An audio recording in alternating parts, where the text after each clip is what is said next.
bem-vindos ao retorno do Causalidades. Então, meu nome é André, sou doutor em análise do comportamento, psicólogo clínico, um dos coordenadores do PDI do Instituto Contínuo e também um dos supervisores da incubadora de psicólogos clínicos também no Instituto Contínuo. Bom dia, pessoal. Meu nome é Miene, doutora em análise do comportamento, mestre em neurociência do comportamento, também faço parte do grupo do Instituto Contínuo. O objetivo do Causalidade é falar sobre ciências do comportamento em temas gerais, de uma forma bem acessível, de uma forma mais tranquila. E hoje a gente está com uma cara diferente aqui, o nosso parceiro de trabalho aí. Vinícius, se apresenta aí, cara. Bom, pessoal, obrigado aí pelo convite.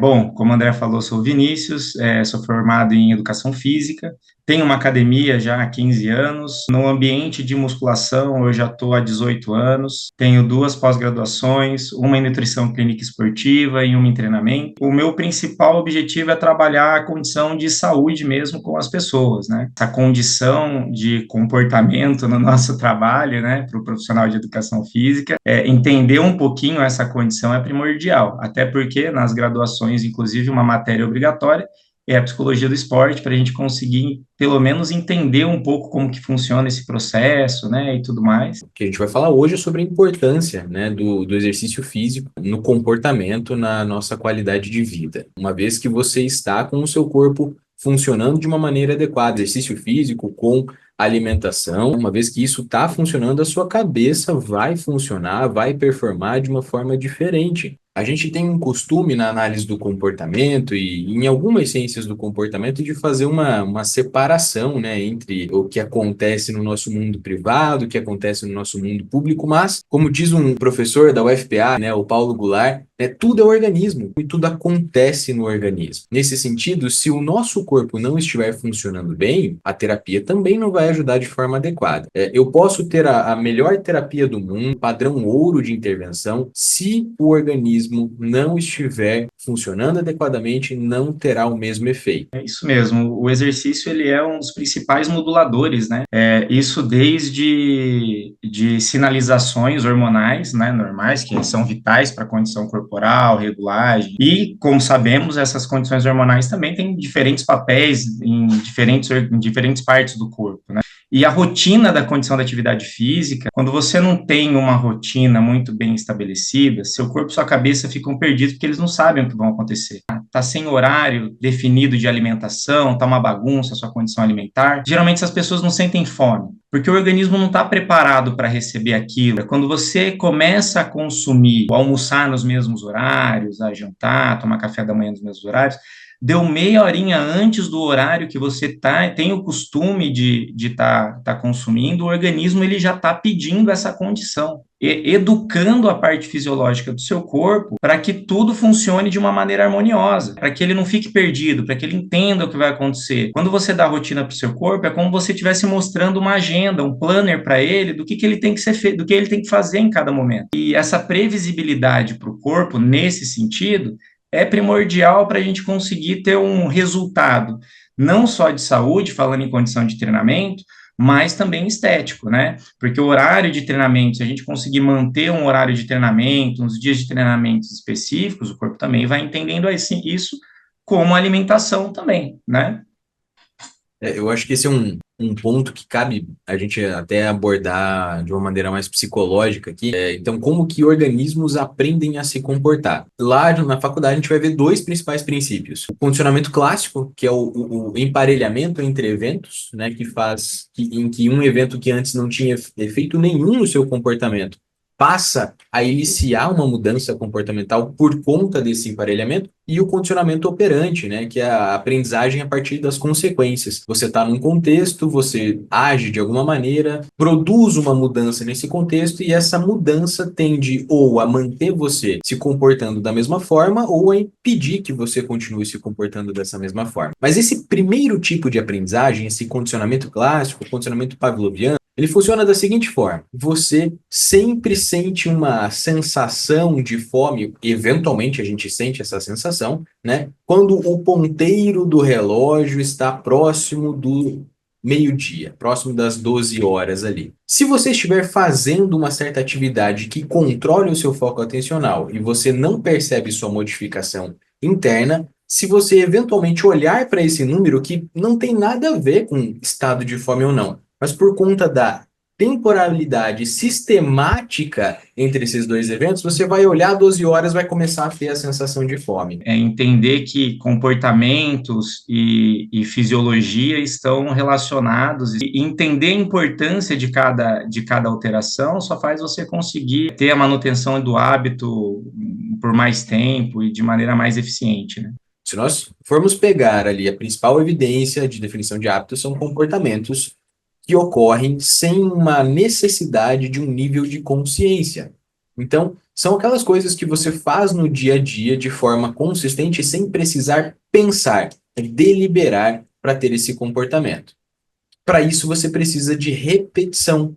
E essa repetição, ela também vai exigir a repetição do contexto em que você está. Então, uma organização, aí já vai, ó, só terapia não basta, uma organização de agenda, uma organização alimentar, uma organização de exercício físico, uma organização de relações de forma consistente, de forma repetitiva, vai te tornando uma pessoa que pode apresentar hábitos específicos. Esses hábitos podem ser bons ou ruins. Então, vamos falar de hábitos bons. Vinícius, eu quero, mês que vem, estar com o meu corpo muito bacana e eu quero já estar com uma qualidade de treino maravilhosa porque minha cabeça está muito bagunçada, eu quero já ficar super bem.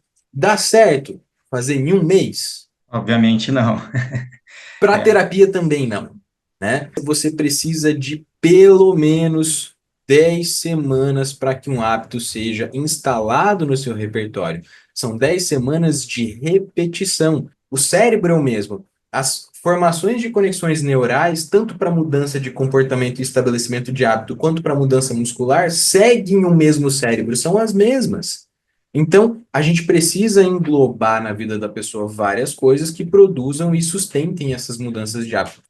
Como que funciona essa questão de mudança muscular, Vinícius? Na verdade, essa evolução, né, de massa muscular ao longo do treinamento, ela demanda um tempo, porque a gente não tem, assim como numa terapia, obviamente, você tem que entender o contexto ao qual o seu cliente está, isso demanda um tempo, você tem que tem que criar um alicerce, fazer uma base. Para o exercício físico é a mesma coisa, né? Imagina, eu tenho um cliente que nunca fez atividade física, sem histórico nenhum motor. O amadurecimento motor desse indivíduo, que é a habilidade que esse indivíduo tem de desempenhar vários tipos de movimentos de maneira coordenada, que é muito baixa. Como que eu vou trazer dentro de um treinamento mais complexo para esse indivíduo, com movimentos que são eficientes, mais eficientes na condição da hipertrofia ou do ganho de força? Então, primeiro a gente vem trabalhando justamente o que o André falou, que essa condição cerebral, ela está junta, né? Ela não é separada. Então, a gente trabalha a capacidade neuromuscular. Ela começa desde a percepção do ambiente, da profundidade, do planejamento da ação, até eu executar a ação, identificar alguns problemas que possam acontecer ao meio do caminho do meu movimento, ao qual eu vou estar executando. Então, a capacidade neuromuscular, ela nada mais é do que, desde esse planejamento todo, até você conseguir recrutar as unidades motoras, isso é uma quantidade de fibras musculares específicas, de maneira eficiente para executar aquele movimento. Tanto que, vou dar um exemplo clássico, quando você vai fazer o movimento, sai muito tremido, ou quando você ficou um bom tempo sem treinar, o movimento sai meio tremido, e vocês tentam ainda controlar esse tremor, mas não conseguem. Por que esse tremor acontece? Porque é o cérebro reajustando as porcentagens, as condições de fibras necessárias para reestruturar aquele movimento. Então, ele entende que aqueles canais neurais que foram criados para aquela condição do movimento, eles não estão sendo utilizados. Então, não tem porquê eu ficar armazenando aquilo, né? E o cérebro tem essa eficiência. Então, vai ficando aquilo lá, aquela lembrança daquela condição de como recrutar para fazer aquele movimento, lá numa caixinha, lá no fundo. A diferença do principiante para quem já treina mais tempo é que o cérebro já sabe, tá lá na caixinha, lá no fundo, ele sabe um pouquinho mais rápido como voltar para esse meio, de como coordenar mais rápido esse movimento. O iniciante não. Ele está aprendendo do nada. E aí vem a condição que nós falamos de plasticidade neural, né? Que é a capacidade que o cérebro tem de conseguir achar caminhos novos caminhos e ramificar caminhos diferentes para conseguir resolver esses problemas, né? E automaticamente isso acaba trazendo eficiência do cérebro para N outras possibilidades fora do exercício físico. Individualizar, né, esses critérios para cada um dos clientes, a gente não vai fazer uma boa psicoterapia, não vai fazer um bom treinamento, não vai fazer assim, não vai prestar um bom serviço para aquela pessoa, né? E saber fazer isso depende também de saber monitorar resultados. E a gente tem muito monitoramento. Por quê? Se nós coletamos dados somente dentro da terapia, nós acabamos não pegando os dados de fora da terapia. O que que você está comendo? O que que você está fazendo de exercício físico? Como que você está dormindo? Como é que é a sua ingestão de água? Como é que são os seus relacionamentos? Quantas vezes isso acontece? Quantas vezes isso não acontece? Tudo isso envolve monitoramento, que a gente aprende lá em pesquisa, que a gente aprende em coleta de dados em iniciação científica, e o que a gente, enquanto psicólogo, precisa aprender com outras áreas, tipo medicina, que faz um levantamento de dados gigantesco. Essa é uma coisa, casa muito dentro das duas áreas. Essa avaliação constante é algo importante para todos os meios, principalmente o profissional de educação física também. Mas se a gente não está mensurando o que está acontecendo ao longo do processo, fica difícil a gente conseguir ter eficiência na condição do resultado, porque o indivíduo ele é único. E aí que está o problema. Como eu estava comentando lá atrás, nós temos que fazer uma base, e as pessoas não estão acostumadas a esperar essa base se estabelecer. E aí, no treinamento em si, o que elas vão fazer? Ah, não, eu quero colocar mais carga no momento que não é para colocar carga. Aí não trabalhou a parte neuromuscular. Não deu tempo de articulações, tendões e o tecido muscular em si conseguir ter as adaptações necessárias suficientes para aquele aumento de carga. Aí dá 4 meses, 5 meses, vem a lesão. Lesão no ombro, lesão no joelho, né? Mas é porque realmente as pessoas, elas estão tão naquele processo de querer chegar naquele objetivo. E aí entra o principal poder do profissional da psicologia, de conseguir alinhar essas condições de meta, de resultados com os profissionais, porque é algo que hoje nós, profissionais de educação física, nós tentamos fazer, só que nós não temos a ferramenta ao qual os profissionais da psicologia têm, e com certeza é muito mais eficiente. O poder do exercício físico e na Universo Work nós temos essa meta como empresa, é mudar a vida das pessoas no seu todo com o exercício físico, porque nós entendemos que esse é apenas o pontapé de um comportamento, que era onde nós estávamos tentando falar lá atrás. O princípio de uma condição, onde esse indivíduo teve uma dor, teve um querer, ele está motivado com aquela condição, só que para isso dar certo, outras tarefas, outras condicionantes têm que acontecer junto para que ele chegue lá, né? Dá para acontecer tudo junto, literalmente ao mesmo tempo? Fica complicado. A pessoa não come direito, não dorme direito, nunca treinou, e do nada a pessoa quer treinar 5 vezes na semana, se alimentar 4 vezes, aí você esquece que na alimentação você tem que fazer compra, preparar o alimento, separar. Tem muita coisa de organização que envolve aí, e segmentar essas coisas, entender a dificuldade de fazer isso, para ajudar no planejamento do seu cliente, é a chave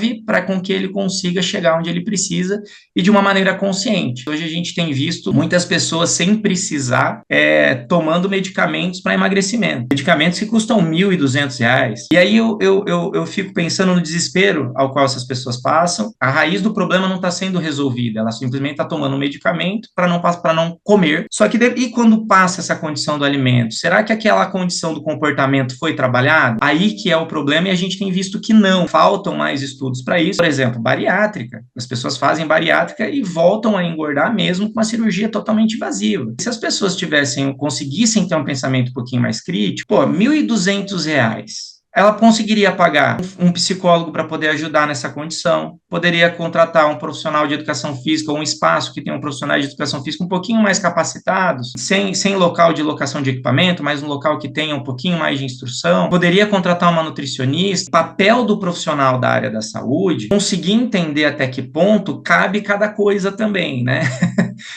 E aí vem essa situação de conseguir dividir esses processos, esclarecer para os nossos clientes, para os nossos pacientes esses processos, né, e trazer a importância de cada condição dessa, né?